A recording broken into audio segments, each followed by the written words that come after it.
What's up, boys and girls? It's your boy Uncle Rich here, and I am in a hotel right now 5 hours from my house with my camera equipment all over the bed in a hotel because, once again, General Zod has screwed me over.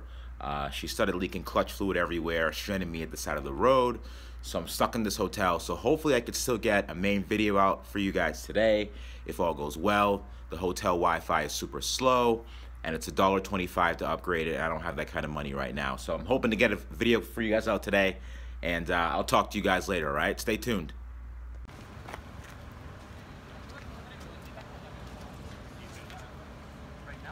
Better convert it to electric. I know, it would have been really quiet. Electric. See it? No sound. That's electric. No noise. Oh my God.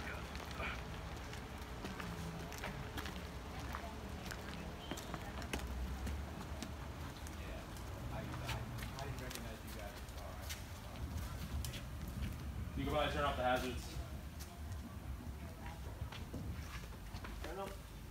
I don't see if we're on.